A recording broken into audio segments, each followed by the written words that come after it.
UFC Fight Island 2 did have some crazy fights. It had some really unexpected finishes, and one really, really, really, and I can't emphasize this enough, Blake, really bad looking knee bar. So let's recap this real quick, but we're going to recap this, everyone. Then we're going to do a little preview of UFC Fight Island 3. I'm, of course, your host, Ross Allen. This is UFC correspondent Blake Campbell. And Yo, we're going to have a great time. But before we get things started, we had a big announcement on Monday the 20th. We now have merch. You can go on to, everything will be linked. You can go onto our shop. We got stickers, we got face masks, we got t-shirts, we got tank tops, and much more coming. So everyone, we're officially official now. And what you should do is go get that merch and go rep the show. Thank you very much, and also all revenue just goes back into the show and really helps us out. So we do appreciate that. But like I said, let's talk about Jack Hermansson surprising the world and submitting Kelvin Gastelum 80 seconds into the first round. 80 seconds. Dude, yeah, I this couldn't happening? believe it. Really nice heel hook. It's one of those cases where someone said it best on Twitter. I think the fight ended before it started, pretty much, and not in the sense where Kelvin was beat before he got in there. It's just literally the fight hadn't physically started. I feel like I don't even know how many punches were thrown, before they were caught in that little kind of exchange on the ground there. You had Um, 3 total strikes in that fight, Crazy. right? So I don't think anyone expected that. I thought it was going to be, some fireworks in that fight, but Mm-hmm. man, Jack Hermansson just proved how freaking dangerous he is and how well-rounded he is. You got to come in there sharp on all, cylinders. Mm-hmm. If you go in there with any holes in your game plan, whether it be on the ground, especially on the ground, apparently with Jack Hermansson, you're He's going to been get great off his exposed. back. He's been exposing some people, and he's not bad in guard at all. Yeah, I think he's just showing that he's top level elite in that aspect of his game. Mm-hmm. But we had Gaslam gain the takedown. Then it looked like he was above him. Then he tried to get away. He tried to break away, and then when he tried to get away, Hermanson just got a hold of that heel. Then just dragged him down, put a little torque on that leg, and got the submission. So this is doing great things for his career. We'll talk about his future a little later in the show. But man, has he just spiked everyone's attention and really taken that division by storm. Yeah, Kelvin's a really tough guy, and he Mm-hmm. tapped quick. So Jack's nothing to mess with. Hermanson's he's the real deal. Mm-hmm. And now this main event did end in a submission, but there was no tap because Joseph Benavidez got put to sleep in what was less of a fight and more of a mugging by Davison Figueroa. And this, honestly, this hurt to watch because I was rooting for Joseph because his story, phenomenal story, trying to his last, opportunity at a title in his career, but Figueroa, man, he's legit, he's a real deal, and he's probably going to reign on top of this division for a good while. Yeah, that fight was definitely it didn't go the way that I was thinking it was going to go. I mean, just judging off the first round of the first fight, I thought Benavidez had a really good chance in this fight, Mm-hmm. especially leading into the week. Everyone was saying that, Figueredo was noticeably smaller and, looked a lot lighter, and maybe he was drained a little bit from the weight cut and, the short notice fights. Mm-hmm. But I mean, Joseph really did. He went in there and got destroyed pretty much. He got knocked down 3 times in the first round, and he got submitted, put to sleep. Mm-hmm. And it was wild. I mean, it seemed like every time Figueredo was landed on him, it was knocking him down. What, Anytime he got a hard shot, mm-hmm. it was putting him on his butt. When was the last time you've seen a flyweight with this much power in his fists? It's it's been a bit. I don't know, man. It It's like I've seen it in spurts. I just haven't seen it as consistent as Figueredo has been showing. there was no one in the current flyweight division that could match, let alone surpass Figueroa in his striking capabilities or just in his all-around power. No one holds more power in their fists than Figueroa does, and that is bad news for this flyweight division. Now, have you heard the rumors? I think I have heard the rumors, Blake. Care to kind of explain to the audience? Yeah, so I mean, there's been a reason I feel like that Cody Garbrandt's name hasn't really been thrown in the mix too much with the bantamweight division, especially with that report coming out last week. I think we even glossed over it a little bit Mm-hmm. with Marlon what's his name? Marlon Moraes. Moraes, Yeah, right? Yep. Marlon Moraes. I get some of those Brazilians mixed up, man. There's too many of them. Uh, so his name was getting kind of thrown around, but nothing was ever really confirmed. Mm-hmm. And then you hear all these whispers of just like after the Benavidez fight with with Figueiredo, all these whispers of Cody Garbrandt going back down to 125. And this isn't the first time we've heard these whispers. Mm-hmm. The first time we heard these whispers were probably back in, I want to say like March, maybe February, somewhere around then. I think it was when he like when his other fight got scrapped, and then he was gonna possibly drop down to flyweight. Mm-hmm. Yeah. Yeah. Too many weight classes to keep track of too, man. Yeah. So so I don't know. I think that'd be really interesting to see if Figueiredo and Cody Garbrandt could throw down, because there's really nothing else in that flyweight division right now that gets it's that anyone really excited. Figueiredo talking about how he would be down for a title shot at the 135 division, and so I love this quote. I forget exactly who said it, but they said that the champion of the flyweight is the number one contender of the 135s. It seems like that's how it's going for the last little bit. All I'm saying is Figueroa is a great champion that you could market, you could promote the hell out of, and you could build this division around him. The 125ers don't get as much love as they deserve. There's some very high quality action and fights that they put on, and so hopefully the UFC takes advantage of this and gets some more eyes on those fighters because they deserve it. But let's get rocking and rolling into UFC Fight Island 3. This is the apparently it seems like the send-off show of this little Fight Island stint. Hopefully they return, but I guess we're going back to the Apex for a minute. But let's talk about these prelims, Blake. Who stands out to you the most on this? Well, we got a couple ex-Cage Warrior champions on here. We got Nathaniel Wood leading the card. He's going to go against a newcomer, John Castaneda. I don't know much about that guy other than the fact that his nickname is Sexy Mexi. Try saying that with a straight face. Bruce Buffer's going to have a good time with that one. Right. We got Betch Correa versus Pani Kianzad in the women's bantamweight division, 135 pounders. Kianzad had a good showing against, I believe it was Jessica Rose in her last bout. So hopefully she has another good showing, and there's some, new blood in the bantamweight division, because it seems like Correa just kind of gets her butt kicked most of the time. I don't know too much about the rest of the guys on this card up until Nicholas Dalby. We were talking about this earlier. Yeah, it's just a little interesting, his story, how it's about his second stint in the UFC now.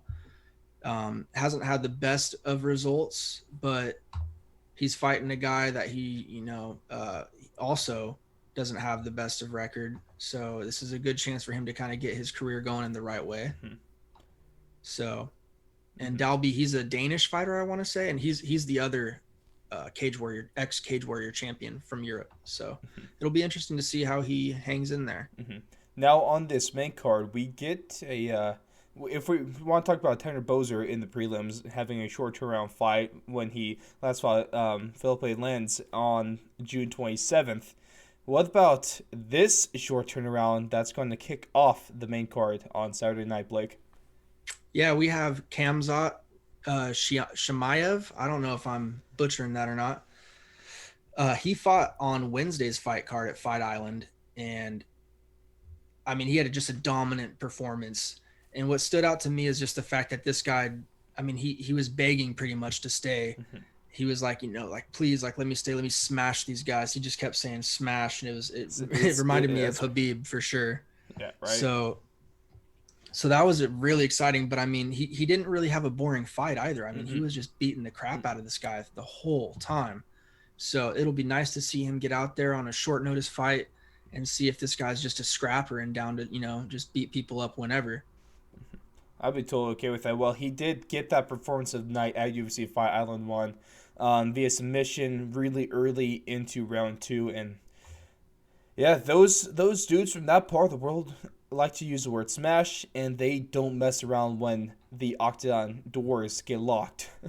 That's for damn sure. Not at all. And then now, Cowboy Alex Oliveira against Peter Sabata. Oliveira, we all know he always brings the heat. He's always a fun fight to watch. So this one's going to be a good one no matter who you're going for. Yeah, absolutely. I don't I don't really recall seeing a boring Cowboy Oliveira fight ever. Mhm. So I think he'll have everyone on the edge of their seats for that fight. It's always a safe bet to put him on a card. He never really lets Uncle Dana down. And then we could say the same thing too about Paul Craig, where it seems like either he's whooping on someone or he's getting whooped, but no matter what, he puts on an interesting show inside the octagon. Yeah, that guy, he is the Hail Mary of the UFC. I feel like he got that crazy last minute submission back in, I think, 2017, 2018, that basically saved his career. Hmm. So, I mean, this guy's always going to be a fringe, a fringe roster type uh, athlete, I think, for the UFC. So he's always going to need impressive performances to really stand out and keep his spot because he hasn't really shown that he can hang with the top level people, and Hmm. especially in light heavyweight, there's some sharks in there. Hmm. And then his opponent, I'm just going to give a shot at pronounce his name. Gadzib, Gadzib Murad Antigulov. That's the one. He's 20-6, nice Russian. He does not have the reach advantage in height that Paul is going to be having into this fight, whereas there's going to be about a 6-inch reach event differential and a 3-inch leg reach differential and a 4-inch height differential in this one. So that probably 4 inches, like, Yeah, yeah, so right. 4 inches matters. Okay, 4 inches is a big length on that one. yeah, he's a Russian apparently, Yeah. and he also got KO'd in his last bout. He was on the Overeem versus Olenek card Ooh. on Mm-hmm. April 20th of 2019. That's the last time he fought in the UFC. Mm-hmm. He got KO'd And that round card round was in one. St. Petersburg, Russia, correct? I do believe it Um, was because that was a big homecoming for this guy. There's mostly just Russians on that card. That one was in St. Petersburg. Man, this is gonna be a good fight. This whole card, and we've seen like this whole Fight Island stint in all these prelims and some of the, even parts of the main cards of these fight nights. They've been names that a lot of people don't really know, not a lot of people are familiar with, but there's been a really good amount of great fights that have been happening these past few weeks. Yeah, there's been some standout performances from people that have Hmm. been relatively unknown for sure to the mainstream Hmm. media and kind of the casual fans, you would say. Right. Even to me, there's some Hmm. people that have just now been there's quite a few people that have been put on my radar thanks to Fight Island. Well, Like either I'm Prime I'm grateful. Mm-hmm. Fight Island. What's been great about it is that it's been put on a pedestal. There's nothing going on yet. We got other sports starting soon, but not yet. And Fight Island is one hell of a spectacle. And what else are you going to be watching? So, no, what better time than now to make a name for yourself? And speaking of making your name for yourself, let's talk about potential. I guess you really make a contender for the women's strawweight championship with this fight between Carla Esparza and Marina Rodriguez. Rodriguez is on a little of a hot streak right now with some pretty good wins over the past few fights for her. Yeah, she's done okay. She has a draw against Calvillo. So I mean she's got her name in she's definitely got her name in the mix. Mm-hmm. Esparza as well though. She's kind of been on a little bit of a hot streak herself. I mean, she's got wins against I believe Michelle Watterson earlier this year, Mm-hmm. right? May 9th. Yep. She has wins over Alexa Grasso. She has a win over Virna Janarioba. I don't know who the heck that is. Her last loss, it looks like, was to Tatiana Suarez and Claudia Gadelha, both in 2018. So This fight has definitely has some contender implications on this. We see Carlo wearing number 7, Marina wearing number 9. This is the winner of this is probably going to be put into the top 5. And as we know in the women's divisions, if you're in the top 5, you could get a title opportunity between right. 1 and 5. It really doesn't Very, matter. very quick. So, you a lot riding on the line for this one. It could be a good scrap. Of course, all these really could be great scraps. But one of the most interesting fights on this card is we see Alexander Gustafsson making his return to the octagon after about a year layoff. His last fight being in 2019 when he was submitted in the 4th round when he fought. When he fought Anthony Lionheart Smith. Thank you. So this was an interesting one. Man, what's up with these guys can't stay away. It's so hard to get away from the fight game. They're probably getting paid a lot too. Yeah, he probably missed out on them checks. But we see him forego the weight cut, and he's now moving up to the heavyweight division to face a long-time veteran inside the octagon in Fabricio Verdum. And this matchup has potential to put Gustafsson, if he wins, and depending on how he wins, they could very well just, based off name value alone, just throw him immediately into the top 10, maybe even get close to the top 5. I'd hope not. I mean, unless his performance really deserves it, because I'd like to see him get, you know, kind of warmed back up to it, so to say. Verdum hasn't looked that impressive to me in his last few fights, but he's still like a championship level fighter. You know, he's still going to be a natural at this weight class, whereas, you know, Gustafsson's going to be coming up. Not really too sure how he's going to handle that extra weight through a 3-round fight. We'll see. Yeah, but these guys do have some history though, as kind of revealed by Chael Sonnen a little bit earlier this week or last week. Yeah, Chael Sonnen had an interesting video on these guys about how apparently Gustafsson had gone to train with Verdum and I guess whoever he was training with at the time, and they did some rounds, and apparently I think it was Verdum was going just a little bit harder than Gustafsson maybe was expecting. Now, Sonnen goes a lot more in depth on his story, so definitely check that out. But long story short, they definitely left that, training session having some stuff that they wanted to, revisit later down the line. If we have to make a pick, though, I want to side with Gustafsson in his return to the UFC. Of course, I think also that's what most people want to see anyway, because Gustafsson is a hard guy not to like. Definitely, but we'll see. I mean, I think it's definitely the chances there. I don't think Verdum is at the top of his game anymore. No, but we'll see what Gustafsson looks like at heavyweight. You know, there's a lot of variables in this fight. I feel like that make it tough to call.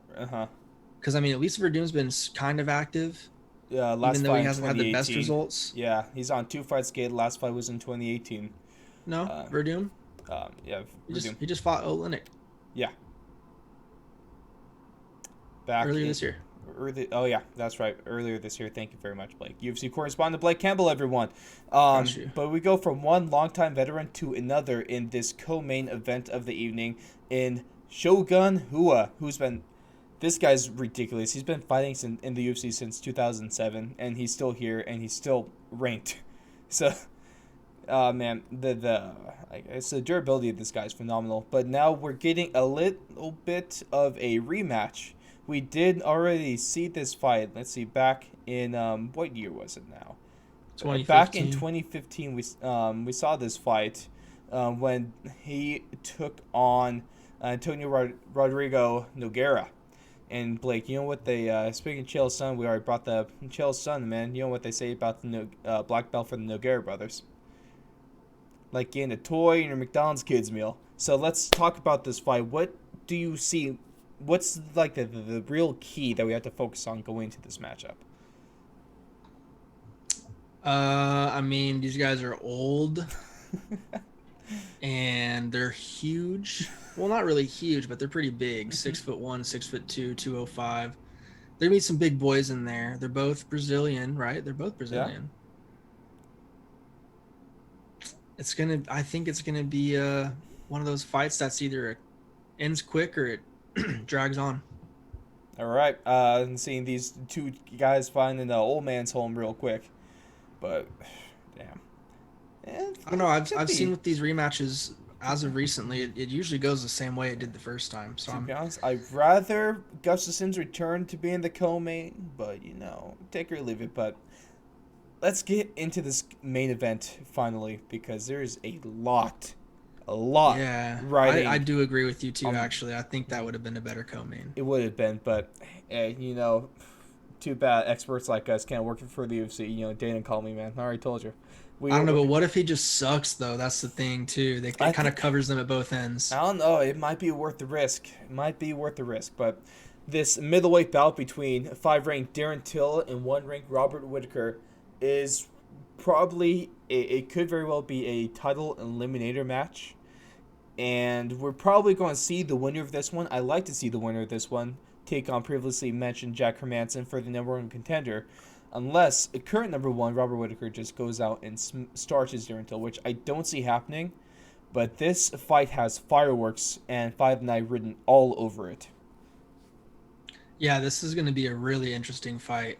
It's going to be very, very, very interesting to see if Darren Till can fight the way that he fought against Kelvin Gastelum against Robert Whitaker. Mm-hmm. Because I think Darren Till has a lot of similarities with Adesanya in the way that he tries to kind of fight at range. But Whitaker, we're going to see if he can still take those punches, if he can get in there. And Mm-hmm. let's see. Let's look at the tail of the tape here. So Darren Till's going to have about an inch reach advantage. Okay, not that Mm-hmm. bad. So not They're too much of a pretty even. difference. They're They're pretty pretty even even. everywhere. Mm-hmm. It's, Yeah, I'm intrigued to see how Whitaker comes back after that, devastating loss to Adesanya. mm-hmm. Yeah, man, we've seen. If we want to talk about some middleweights that had a bad 2019, we had Gaslam already. He was a prime example of that. Bad 2019 for him. And then he goes out and gets him in the first round. Whitaker coming off a bad 2019. We'll see what happens to him in this go around, but we could very well see. This one to me is a little hard to pick though too. To be honest, I could see this going either way, but Blake, we make predictions here and we stick with them. So I'm going to rock with Darren Till on this one. Wow, you're going the Till, huh? I'm going Till, man. There's just something about him. I know he lost those couple fights in a row, and that kind of took him off track. But he's been getting back on track, and if his Twitter game has anything to say, with his really creepy photoshops of him merging with other people's faces, I hate it. It makes me it like does something to me mentally that just creeps me out. But I could see him. I see him taking it to Whitaker early and trying to go for the finish. This is a 5-round main event, right? Mm-hmm. 5 rounds. Yeah, I'm gonna have to give it to the guy, the boy, the man, Bobby Knuckles, aka Robert Whitaker. Yeah. Oh yeah. Thank you. Thank you. Thanks for clearing that up. Are you going because he has a championship experience that Till doesn't There's have? just a multitude of reasons. I mean, Mm-hmm. that's definitely a big one. The fact that he's been there, done that in terms of 5 rounds, especially against guys that uh, he's fought twice. The guy that Darren Till is openly now, whether it be a joke or Mm-hmm. not, there's always some truth behind jokes, right? But at least Darren Till has been Is pretty openly open. scared of Yoel. Yeah. Whitaker beat him twice. Yeah, Robert Whitaker spent 50 minutes inside of a steel cage with that man. With a specimen with a man that a doctor has said that he's never seen tendons that big before in the man. Yeah. So I'm gonna go with Whitaker, the guy that's fought the man that Till is literally afraid of twice You know, and beat. So that's very fair, but there's. Do you agree with me on the statement that Hermanson should be fighting the winner of this fight for the #1 contender spot to take on what was announced the winner of Paulo Costa and Israel Adesanya. That match was just announced, just confirmed earlier today by the great Ariel Helwani. And man, oof, That fight's gonna be so good. I can't wait till October. The only person I think you're forgetting about is Cannonier. Jer- I okay. I've said this. Cannonier is the dark horse of that division. I could very well see him becoming a future champion, but I think maybe he needs one more fight in him. Why? He's been coming onto this thing super quick. He's skyrocketed up the rankings, and he doesn't seem almost like he's been cemented into the top of the UFC middleweight rankings just yet. So he TKO'd Jack Hermanson in September 28th, 2019. Mm-hmm. He's beat Anderson Silva, beat David Branch, TKO. These are all TKOs. He's phenomenal because his has last loss is power to of a heavyweight Dom Reyes and Jan Blachowicz and Glover Teixeira. And those were all at light heavyweight. So are you saying throw him into the number, keep him number one contender? Or how do you see this playing out then? How do you see I'm saying that doesn't really make sense in my opinion. Okay. The whole winner of Darren Till and Whitaker fighting Hermanson. I think it has to be the winner of this fight has to fight Cannonier. And then Hermanson. And then I think the loser of this fight has to fight Hermanson. Okay. So it would be Till or, Whitaker, whoever is the loser is going to fight Hermanson. So, and then whoever wins is going to go and fight Cannonier. Okay. So you're making the winner of Till and Whitaker fight Cannonier for the number one contender spot. And then you have the loser fight Hermanson for likely a title eliminator bout. Yeah, basically he would be next in line. He would be next in line for the number one contender fight. You know what I mean? Mm-hmm. That is fair. There's a lot you can do in the middleweight right now. We are releasing this video, trying to get promoted a little bit because back in our UFC 251 breakdown, me and Blake, we came up with the idea of a welterweight Grand Prix in the UFC. There's plenty of talent, and they could definitely do that. Hell, you can make a statement for a middleweight Grand Prix at this point too. I'm saying. But you guys should go check out that video. Blake and I had some really good ideas about that one, and sparks will fly. But Blake, one hell of a card to look forward to. I guess it's the send-off card for now for UFC Fight Island, and what better way to end it with a fight like Whitaker until a fight that we've been anticipating for a while now too. Yeah, I'm looking forward to this weekend. It's going to be great. Man, Fight Island, it's been a blessing. And I cannot wait for Saturday. Saturday cannot come soon enough. I know we're recording this on Monday, releasing tomorrow on Tuesday. And it's just the beginning of the week. It's going to take so long to get to this card. I hope I can make it. Oh, I think this week will fly by for your boy. Hey, fingers crossed. Fingers are crossed. But ladies and gentlemen, that's going to do it for us on this little short UFC Fight Island 2 recap, UFC Fight Island 3 preview. Tell us what you think. Give us your picks down in the comments on Twitter, in the replies, in the reviews on iTunes. Leave us a 5-star rating and have a good time with that. Go finish our shop. Everything will be linked. And with that being said, Fight Island, man. God bless Fight Island.